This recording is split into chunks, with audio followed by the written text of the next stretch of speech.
शहर के कूड़ा घर की स्थिति तो आप लोग भी जानते हैं। सरकार ने उसके निदान के लिए एक सिटी कंपोस्ट की योजना शुरू की है।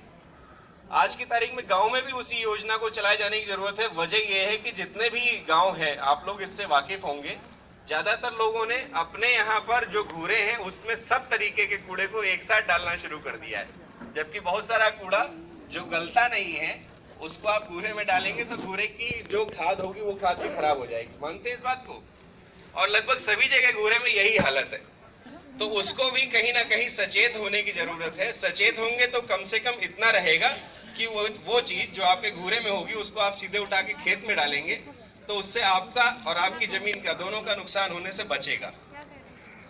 और इसी के साथ में जो अभी हमने अपनी तरफ से एक रहा है तो उससे हम आगे उस बात को बढ़ा सकते हैं।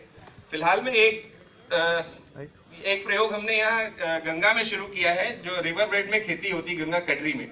वहां पर हमने किसानों को सैंपल देना शुरू किया है, उनके नतीजे बहुत अच्छे आए हैं। अब हमारा ये है कि वो डीएपी और यूरिया की जो खेती करते, मतलब कुछ हद तक डीएपी यूरिया भी मिलाते हैं गोबर के साथ साथ, ज्यादातर खेती गोबर की होती है। तो उसमें हमारा प्रस्ताव ये है जो हमने अपनी तरफ से किया है कि अगर हम सब लोग मिलकर ये चाहे, काफी लोग हो सकता है कि गंगा कटरी से भी हो, तो हम लोग मिलकर अगर ये कोशिश करें तो पूरा आर पार का एरिया जो है वो जैविक कृषि क्षेत्र घोषित कर सकते हैं। और जैविक कृषि क्षेत्र घोषित करने से पूरे शहर को जो सब्जियां वहां से आती हैं, मतलब लौकी, तरोई, उसके साथ में कद्दू, तरबूज, खरबूजा, टिंडा, करेला, ये सब वहां से जो आता है वो पूरे शहर को जैविक मिल सकता है।